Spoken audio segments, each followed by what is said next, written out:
राजस्थान भू राजस्व कृषि हेतु भूमि आवंटन नियम 1970 के नियम 20 के तहत पात्र भूमिहीन गरीब व्यक्तियों को सिवाय चक, बंजर, काबिल काश्त किस्म की भूमि वर्षों से काश्त कर रहे लोगों के नियमन हेतु उपखंड स्तर पर आवंटन सलाहकार समिति द्वारा नियम 1970 के नियम 13 के तहत नियमानुसार आवंटन की कार्रवाई किए जाने का प्रावधान है। नियम 13 के अंतर्गत उपखंड स्तर पर आवंटन सलाहकार समिति के गठन का जो प्रावधान है उसके अनुसार प्रतिवर्ष उपखंड अधिकारी द्वारा इस आशय की उद्घोषणा जारी की जाती है और जारी कर आवेदन पत्र आमंत्रित किए जाने का प्रावधान है। इसके पश्चात आमंत्रित पात्र आवेदन पत्र आवंटन सलाहकार समिति के समक्ष परामर्श हेतु रखे जाते हैं। इस कमेटी में संबंधित माननीय विधायक, प्रधान, सरपंच, विकास अधिकारी, तहसीलदार और एक राज्य सरकार से नामित व्यक्ति इसके सदस्य होते हैं। इसके द्वारा नियमानुसार पात्र व्यक्तियों को नियम में उल्लेखित शर्तों पर भूमिहीन व्यक्तियों को भूमि का आवंटन किया जाता रहा है, परंतु वर्तमान में यह देखा जा रहा है कि इस प्रकार की ना तो कमेटी का गठन हो रहा है, ना इस तरह की कोई उद्घोषणा हो रही है और ना ही भूमि आवंटन काफी समय से किया जा रहा है। मेरा आपसे के माध्यम से सरकार से निवेदन है कि प्रतिवर्ष नियमानुसार उपरोक्त बैठक किया जाना अनिवार्य किया जावे। यह मेरा आपके माध्यम से राजस्व मंत्री जी से निवेदन है। मेरे पिताजी 4 बार इस सदन के सदस्य रहे।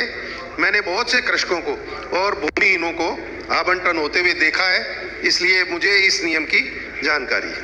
इसी नियम 1970 के उपनियम 20 में वर्षों से राजकीय भूमि का काश्त कर रहे काबिज व्यक्तियों को भूमि के नियमों के व्यापक प्रावधान है। जो व्यक्ति 20-30 वर्षों से राजकीय सिवायचक भूमियों पर भूमि सुधार कर अपने परिश्रम से काश्त योग्य बनाकर कृषि कार्य कर अपने परिवार का पालन पोषण कर रहे हैं, उनको इन भूमियों के खातेदारी अधिकार उपरोक्त भूमियों के प्राप्त होने चाहिए थे, परंतु आवंटन सलाहकार भूमियों के खातेदारी अधिकार प्रतिवर्ष बैठक नहीं होने से पात्र व्यक्ति इससे वंचित रह रहे हैं। अतः मेरा राजस्व मंत्री जी से निवेदन है कि सभी क्षेत्रों में राजस्थान में इस तरह की आवंटन सलाहकार समितियों का गठन किया जावे और प्रतिवर्ष उनकी बैठक अनिवार्य की जावे।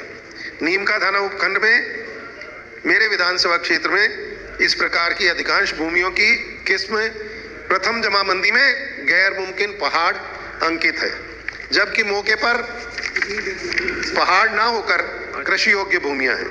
अतः गैर मुमकिन पहाड़ अंकित भूमियों के आवंटन नियम के संबंध में भी स्पष्ट दिशा निर्देश जारी किए जाने की भी आवश्यकता है।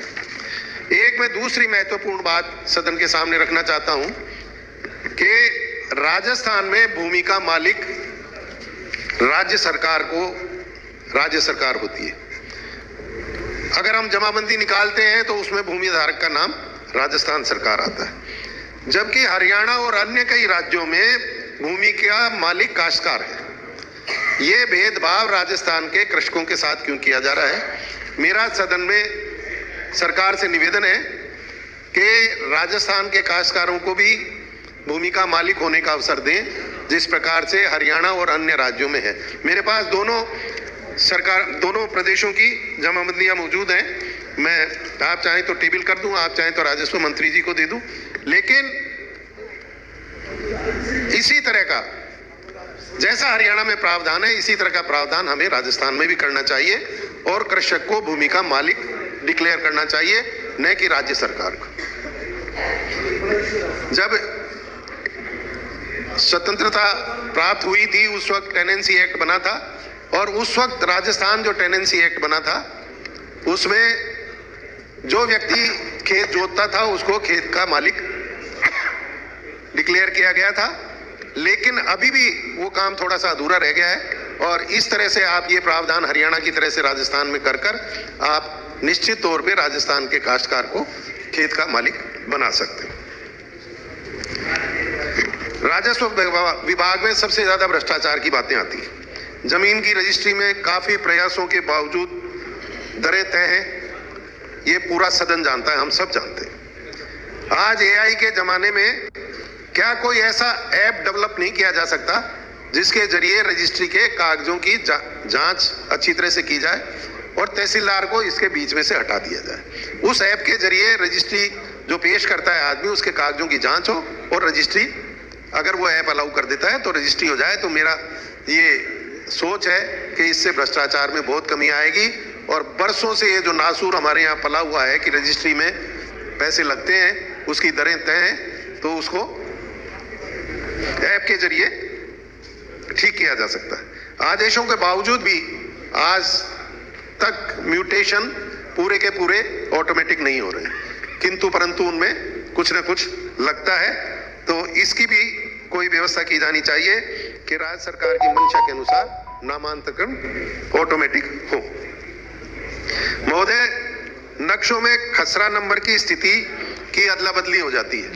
कई बार सेटलमेंट विभाग कर देता है, कई बार और लोग मिली भगत करके और जो सड़क के आगे की भूमि है उसको पीछे कर देते हैं और पीछे की भूमि को सड़क पर ले आते हैं। इससे कानूनी कार्रवाई बहुत बढ़ जाती है, लेकिन करने वालों को आज तक कोई दंड नहीं मिला है।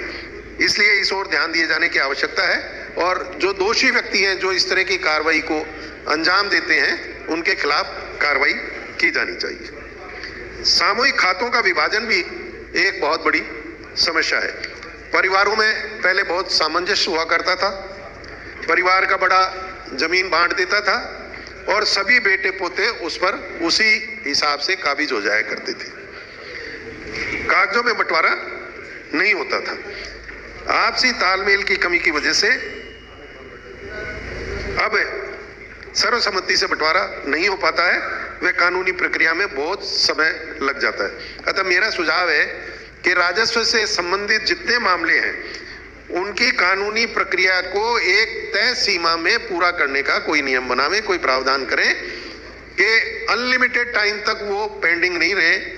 जैसे खाते का बंटवारा है, इसके लिए समय सीमा तय की जा सकती है कि 3 महीने के अंदर अंदर एसडीएम या जो भी अधिकारी सुन रहा है उस मामले को, उसका निपटारा करें। इस तरह के नियम बनाने से आप किसानों को लूटने से बचा सकेंगे। चरागाह भूमि की बात आई। मेरे विधानसभा क्षेत्र में बहुत सारे गांव चरागाह भूमि में बसे हुए हैं और आज से नहीं, बरसों से बसे हुए हैं। उन लोगों के पास बिजली के बिल हैं, उन लोगों के पास पानी के बिल हैं, उन लोगों का आधार कार्ड में नाम है, उसमें एड्रेस भी वहां का दिया हुआ है। और पहले नियम इस तरह के सख्त नहीं थे, सैकड़ों साल पहले जब से वो लोग बसे हुए हैं। मेरा आपसे निवेदन है कि ऐसे जो बिल्कुल गरीब व्यक्ति हैं और जिनके पास एक सीमा तक 100 मीटर या 200 मीटर तक मकान बनाया हुआ है, ऐसे लोगों को नियम बनाकर और उनको नियमित करने की कार्रवाई करें। वहां पर ना तो कोई घास उगती है, ना कोई पशु चरने के लिए आते हैं और वर्तमान में वहां पे लोग रिहाइश कर रहे हैं और ऐसे लगातार 200-200 घर एक साथ बने हुए हैं। तो ऐसे लोगों को बेदखल करना शायद सरकार के लिए संभव नहीं है, तो क्यों नहीं उन्हें नियम बनाकर नियमित करने का प्रावधान करें। ग्रामदानी ग्रामों के बारे में भी आपने अभी बजट में प्रस्ताव किया है कि एक मिनट सर, इनको किसानों को खातिरदारी अधिकार का लाभ दिया जाना प्रस्तावित है। मेरा सदन के मार्फत आपसे निवेदन है कि अब ग्रामदान कतई उपयोगी नहीं है, इसको पूरा जड़ मूल से समाप्त किया जाना चाहिए, ग्रामदान को हटाना चाहिए और ग्रामदानी गांवों में रहने वाले काश्तकारों को वही अधिकार जो आम आदमी को मिल रहे हैं वो मिलने चाहिए, जिससे श्री अंशुमान सिंह